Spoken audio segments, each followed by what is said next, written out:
Bien, hola a todos. Bueno, el tema de la retroalimentación es muy amplio, existe mucha bibliografía. En este video solo veremos algunos elementos básicos para una buena retroalimentación, sobre todo pensando en procesos educativos a distancia. La principal función de la retroalimentación consiste en ofrecer información sobre el desempeño y los aprendizajes de un estudiante. Debe enfocarse a mejorar un producto o un proceso de aprendizaje. Una buena retroalimentación ayudaría al estudiante a que vea la discrepancia entre lo comprendido y lo que debió de haber comprendido, entre lo que hace y lo que debería ya de saber hacer. Esto es muy importante porque esto implica que para una buena retroalimentación el estudiante tiene que ser consciente de lo que debería ya saber, de lo que debe de aprender, es decir, de los propósitos de aprendizaje. Y la retroalimentación nos ayuda a observar la distancia entre lo que se debió de aprender, el propósito de aprendizaje y la situación actual del estudiante. Por último, una buena retroalimentación también motiva al estudiante para que emprenda este camino de mejora. En los procesos educativos a distancia, la retroalimentación es relevante porque después del diseño instruccional de cada actividad, es la principal ayuda para que el estudiante logre los objetivos de aprendizaje. El trabajo a distancia tiene que ver mucho con la realización de tareas y la retroalimentación de dichas tareas. Es muy importante, es una de las interacciones más importantes dentro de la educación a distancia. Cuando el estudiante no lo está haciendo bien, una retroalimentación inadecuada hace más daño que provecho. En cambio, una buena retroalimentación motiva siempre a la mejora. Hay que distinguir la retroalimentación de la calificación. La calificación suele ser numérica y actualmente tiene fines administrativos muy importantes, pero pedagógicamente la calificación es insuficiente. Si estamos centrándonos en que el propósito es enriquecer el aprendizaje de los estudiantes, entonces lo que requerimos es una retroalimentación formativa, que la información que yo le devuelvo al estudiante respecto a su desempeño y sus aprendizajes lo ayuden a crecer. En este sentido, una retroalimentación formativa es más compleja y difícil que una calificación. Implica una capacidad de diálogo por parte del docente, implica favorecer relaciones horizontales, privilegiar el logro de aprendizajes respecto a simplemente la meta administrativa, significa tener flexibilidad y por supuesto tener un buen conocimiento del tema para poder detectar las áreas de mejora, las áreas de oportunidad, las áreas de crecimiento del estudiante y también, comprender el modelo pedagógico bajo el cual se está trabajando, en este caso, pues el modelo por competencias. El trabajo de Hattie y Timperley de Power of Feedback ha sido muy influyente en este sentido. Ellos proponen que una buena retroalimentación se distingue porque responde a estas tres preguntas. ¿Cómo voy? ¿Cómo lo estoy haciendo? ¿Y qué sigue después de esto? Yo les propongo resaltar la primera y la tercera pregunta. El estudiante tiene que saber cómo va y cómo puede mejorar, es decir, qué es lo que sigue. Y además nos recuerda que cada actividad que se retroalimenta es parte de un proceso y el docente tiene que ser consciente de este proceso para que vaya guiando no solo respecto a lo que se está haciendo actualmente, sino a lo que se va a hacer. Entonces, ¿cómo voy? ¿Y qué sigue después de esto? Si el estudiante es capaz de responder estas preguntas, puede significar que recibió una buena retroalimentación.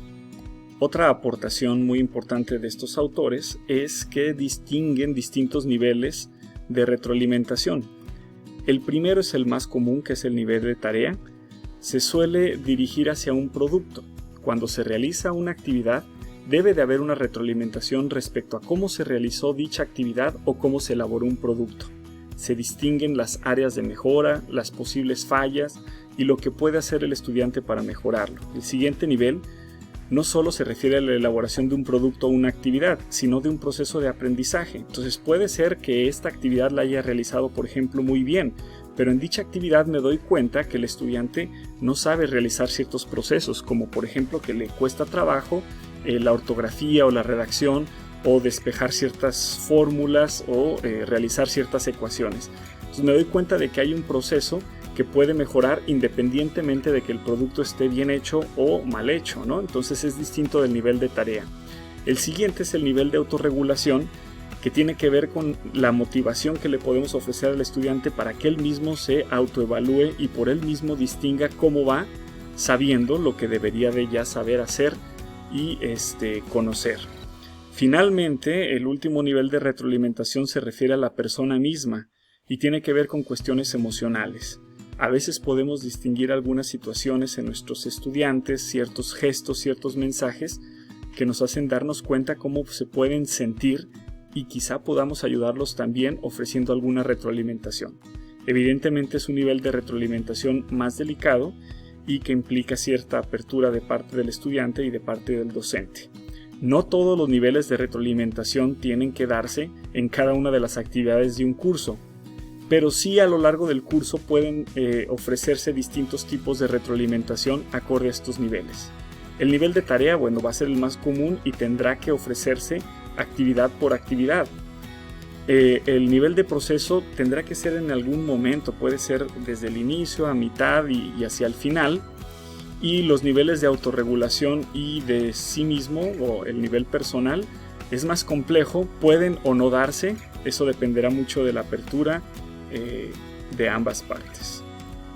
Hay algunas cosas que deberemos de evitar para ofrecer una buena retroalimentación. La primera es admitir cualquier producto. Aquí se refiere sobre todo a que cuando hay grupos numerosos, en ocasiones el docente solicita un producto o propone una actividad que después no puede tener el tiempo para revisar con calma las entregas de los estudiantes y entonces admite cualquier producto, sin cuidar si existe plagio, por ejemplo, o sin cuidar que quizá el producto no cumple con las especificaciones propias de la actividad. Entonces, una vez que se ha solicitado un producto o que se está realizando una actividad, cuando menos hay que cuidar que la entrega cumple con las especificaciones de dicha actividad. Otro de los errores comunes son las respuestas automatizadas, es decir, copiar y pegar un mensaje pues para todos los estudiantes. Sí pueden existir ideas comunes que se compartan con todos los estudiantes, pero cada producto va a tener algunas cuestiones que sean propias de un estudiante o de otro. Entonces se vale compartir ideas comunes, pero también hay que atender a lo particular de cada estudiante. No hay que señalar únicamente los errores, también hay que fortalecer y validar las cosas que se hicieron bien, hay que también motivar. Entonces la retroalimentación es más compleja que únicamente señalar los puntos de deficiencia.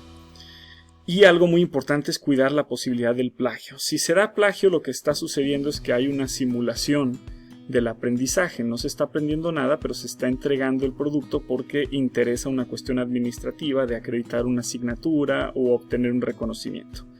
El plagio es grave y hay que considerarlo como tal y hay que educar al respecto. Para cuidar los elementos deseables de una retroalimentación y evitar las fallas que hemos mencionado, quizá nos pueda ayudar a utilizar este esquema de retroalimentación. Se llama escalera de retroalimentación, así se le suele mencionar o referir, y tiene que ver con que cuidemos los siguientes pasos para elaborar nuestra retroalimentación. El primero es aclarar. Lo primero es que si algo no se entendió bien respecto a lo que puso el alumno o quiso decir el alumno, puede ayudarnos a preguntar sobre dichos aspectos. Lo segundo es valorar, empezar por enfatizar los puntos positivos, ofrecer cumplidos honestos y hablar en un tono de apoyo, esto para cuidar el aspecto motivacional. Una vez que hemos valorado los aspectos fuertes y con eso también los estamos consolidando, expresamos ahora sí nuestras inquietudes respecto a las áreas de mejora. Se trata de inquietudes honestas sobre los elementos deficientes, faltantes o que pueden mejorar. Y finalmente no solo señalamos dichos elementos, sino que hacemos sugerencias respecto a cómo mejorar o cómo fortalecer un determinado aprendizaje. Entonces primero aclaro, después valoro, después expreso inquietudes, señalo las áreas de oportunidad y hago sugerencias respecto a cómo podría mejorar. Si sigo este elemento, estos pasos, bueno, puedo tener una retroalimentación muy completa y podemos considerar este esquema al momento de redactar retroalimentaciones a nuestros estudiantes. Tenemos que evitar el plagio y esto implica concientizar a los estudiantes respecto a la importancia de la honestidad intelectual y del esfuerzo que implica el aprendizaje. El sitio web de Turnitin, que es un sitio web educativo muy interesante, distingue diferentes tipos de plagio y nos puede ayudar a tenerlo en cuenta para reaccionar de un modo distinto dependiendo de la situación. Lo importante es también educar en este sentido, ¿no? Existen ocasiones en que los estudiantes toman ideas y no las saben referir adecuadamente, y existen otras en donde de plano sí están poniendo un producto que no es suyo como si sí lo fuera. Entonces cada una de estas situaciones las deberemos de manejar de una manera distinta, sabiendo que el fin último es educar, formar. Pero en todo caso, evitar el plagio es algo muy importante para todos los niveles educativos. Para sintetizar los puntos de los que hemos hablado en esta breve presentación, consideremos que el primer criterio de mi retroalimentación es que ayude al estudiante a conseguir el propósito educativo o formativo de la actividad y del curso. Eso es lo primero. Yo quiero que consiga los aprendizajes que nos hemos planteado. Si mi retroalimentación ayuda a eso, será una buena retroalimentación. Una buena retroalimentación también ayuda a contestar o a que el estudiante pueda saber cómo va y qué es lo que sigue en su proceso formativo, cómo puede mejorar.